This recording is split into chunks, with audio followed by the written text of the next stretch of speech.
Harvard University social psychologist Ellen Langerna experiment ma conduct tawrami. Library amada photocopy tawnaba miyosing line amada queue lengami. Madu miyo yamana line thogairaga mamangda kakhallaga hairami. Excuse me, aigi page manga khaktani somdagi aina hana Xerox machine use tawba yagadra. Masigi wafamsi miyo 60% na yarakhi.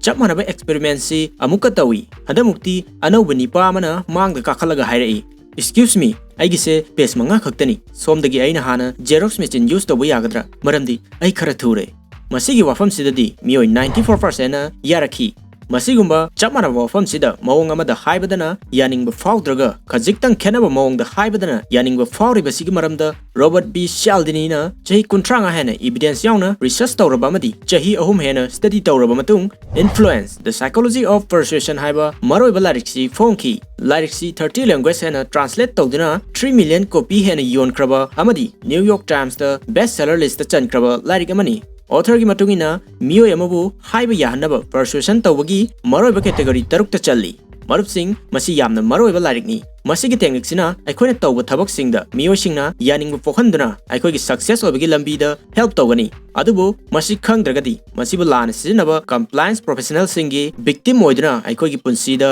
amangba kya ohenbasu yai. Masi ki technique singsi achawa politician sing, salesman sing, recruiter sing, fundraiser sing, advertiser sing, amadi criminal sing na fall sizinai. Aduna masigi technique sing si munna khangmina si.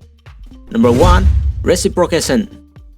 Reciprocity gi wahan thokti khulang laman haibani. Rule sigi matungina aikoi khudimangna atopana gift pirakpa khudingi miyoi duda amuk repay tawi. Khudamoina nangi friend amana nangi birthday da chocolate amadi shirt ama gift oina pirae. Adudi magi birthday da nangchu chatki khangani. Mangondasu gift ama pigi khangani. Miyoi khudingmangna free gifts habsi pamde habadi lauchin bakhaktang pamba shingani khangdaba miyoi shingbu miyamna phattaba tawimel khangdaba miyoi amagum khanai aikhoi ayamana asumna khankidanaba honai asumna miyoi amada nangna free gifts ama pisanba matamda nangonda su makhoina mateng pangakani nangna haiba wada makhoina yaningba pokani masigi technique si yamna powerful oi. Aikhoina pamdaba salesman sing aikhoina hainadaba organization gi mihut singna makhoigi request tu haidringai mangoina apikpa favor ma pisinduna makhoigi request tu yahannaba honai. Khudamoina achawa company sing dukandar singna customer singda free sample macha ma hana try tawna pisinduna hena chawa product kaya laihanba sisu reciprocity rule si apply tawbani. Masida sunatana author na rejection then retreat technique su mayamda khanghalli. Khudamoina nangna miyoi amadagi karigumba ama pamagadi madudagi hena chawa makhoina yaningoidaba request ama hana tawsillo makhoina madu refuse tawrakbaga nangna actually pamiba hena pikthaba posaktu second request oina tawsillo masiga chamanana atangba product amaga ahongba product amaga yonba matamda atangbana hana so tawbana customer singna hena lainingba pohalli. Number 2. Commitment and consistency. Once aikhoina isana yana amuktang choice lawkhiba aikhoigi khongpham ama lepkhiba haibsi madugi fireptu ngangna chatnaba honai maramdi masagi khongpham lawba ngamba madu consistent oina follow tawba ngamba miyosingbu samasna wakhal leiba thajaba yaba tinjang kajingdaba mini haina khanai. Aduga masana ngangthokhiba waduga tawthorokpa thabakka chanadaba consistent oidaba miyosingbuna pukchel leptaba mamai ani panba mina line sizinaba yaba even makok chakpa mini haina fall lawnai. Asumna phatraba personality trait chenbasi aikoi ayamana pamde aduna aikoina miyam khangna choice ama lawkhiba matamda aikoi si consistent person amani taknaba aikoi gi self image soknaba choice to maintain tawnaba honai. Masigi rule si nangna samadi atopabu afaba thabak tawnaba afaba lamchat chatnaba honabada sizinaba yai. Khudamoina nangi smoking habit tu thadoknaba nangi khangna chanaba miyosingi mamangda commitment ama tawkhimana nangi decision du line follow tawba ngamhalli. Masiga manana weight loss tawnaba workout tawriba miyosingda makhoigi weight tu hapta khudingi check tawduna isinaba khanghalli maramdi masina makhoigi commitment tu consistent oina follow tawba ngamhalli. Adubu chakchingadabadi masigi rule sina nangbu amangba ohalakpasu yai. Fattaba habit macha amana hena chawba fattaba habit kya okhalakpa yai. Compliance professional singi apik per request amakhak yathokibana maduga manaba hena chawba thabak kaya tawhalakpasu yai.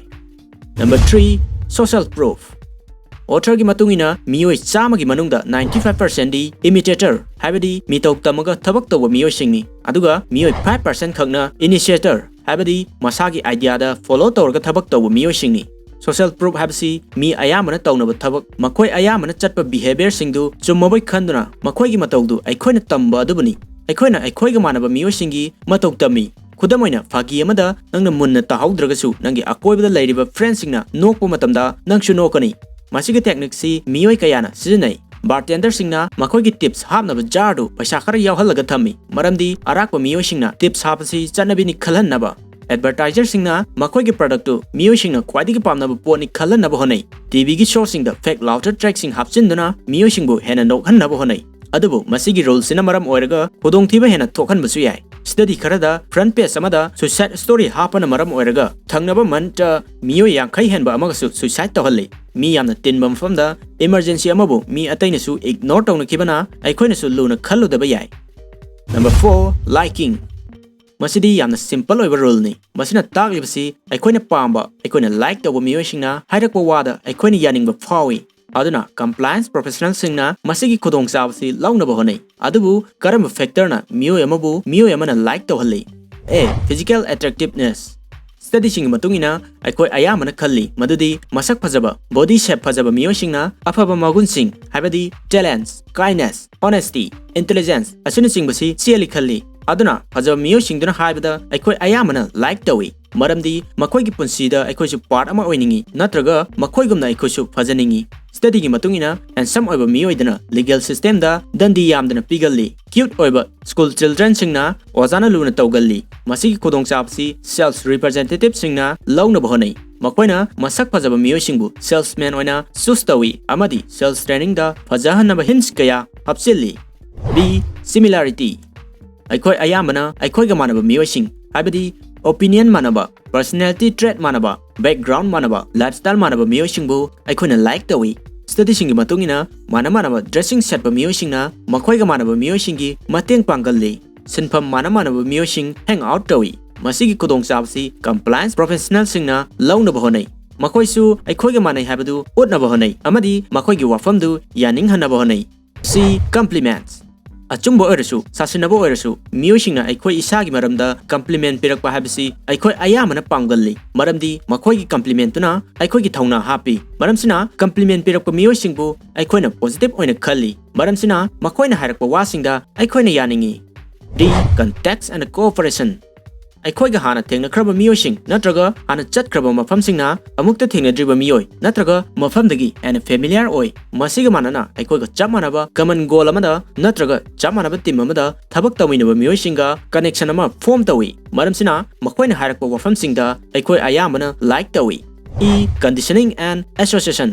fattaba thabaktu makoina thokhanba natragasu fattaba paw toina purakanba miyoisingbu aikoi ayamana fattana khanbasi mahausani masiga manana afaba paw purakpa miyoisingmuna aikoina phana khalli maramsina aikoi ayamana success oiba miyoising success oiba team singa naksinaba pami masina aikoi gi public image tu wangkhathalli aikoibo atopa miyoisingna phana khalali खुदमैना आइकोइना खंजबा team नत्रगा आइकोइगी स्टेटना ball थोइबा मतमदा आइकोइना कार हाइगल्ली अदुबु आइकोइगी टीमदना लॉस ओइबा मतमददी मखोइना पोरे नत्रगा मणिपुरना पोरे हाइगल्ली अदुना पुंसीदा सक्सेस ओरबा सेलिब्रिटी सिंगना प्रोडक्ट सिंगदु एडवर्टाइज तौहल्ली मरमदी मखोइना खनबा प्रोडक्ट तु मियो अयामबनसु लाइक तौई नंबर 5 ऑथोरिटी करिगुंबा प्रोफेशनल सिंग हाबदी एम्प्लॉयर सिंग जजेस सिंग गवर्नमेंट लीडर सिंग expert singna hairakpa wafam singda valuable oiba pauta kaya yawi maramsina makoina order tawrakpa wafam singda aikoi ayamana inba pami masigi wafam si confirm tawnaba experiment ma pangthoi amukta masak khangna jiba fake doctor amana hospital gi nurse amada call tawsinduna akhanaba ward amada medicine khara prescribe tawrami adubu prescribe tawriba medicine dudi authorized oidaba deadly oiba medicine ni adumoinaba 95% nurse na madugi wafam du ilami masi doctor dugi position amadi experience tu respect tawduna blindly accept tawbani masi ga manana dressing sense nan bana dabagi matungina aikoina miyoisingbu just tawi compliance professional singna masi gi khodong jabsi launa bhonai khodamoina conman singna formal coaching sesinduna luxury item sing utna khangjadaba praja singda namthak ya ma tawi number 6 scarcity aikoi ayamana khangi madudi aikoina irailaina phangdaba posingna laina phangbo posingdagi hena value laina khalli posingdugi availability gi matungina makoi gi value su lepi masigi wafam si confirm oinaba experiment ama conduct tawrami miyoi kharada chocolate bar ani khak yawba jar amaga chocolate tara yawba jar amaga offer tawrami maduda miyoi singduna chocolate ani khak yawba jar duna hena tasty oi hana prefer tawrami aduna authorna hairi miyosingna pon amabu mangkhigadra khanbagi wakhalna potsingdu phangani khanbadgi yana motivated oihalli maramdi khudongchaba ama mangkhiba habasi aikhoigi hana leiramba ningtamadu mangkhibani madu aikoi ayamana pamde khudamaina parentsingna makhoigi romantic relation da athingba pibana makhoi anigi marakta nungsinaba hengat halli movie ma ben tawramdai da miyosingna movie du hena yeningba fawi masigi concept si aikhoigi life ta good relation ama sembada apply tawba yai khudamaina nangi availability gi chang henbana nangi partner na natraga nangi friend na nangbu value yaudana khalamba yai masigi value si increase oinaba nangi availability du anthangadabani achawa company singna makhoigi product singdu limited time offer sing pisinduna miyoi singna hena learning bo pohalli amadi makhoigi product singdu thuna yonba ngamhalli aduna masigi rule singsi nangi punsida amadi nangi business ki lambi da apply tawduna nangbu mai papu misak ama oibada help tawba yai amadi masi khangmana compliance professional singna masigi rule singsi exploit torko matamda nasaba line ngak thok chaba ngami aduna video sinungai khallagadi like tawbiu channel sibu subscribe tawbiu mathangdasu kana video sing thagalakpada chitta danaba bell notification on tawba kawbigenu. Thank you for watching.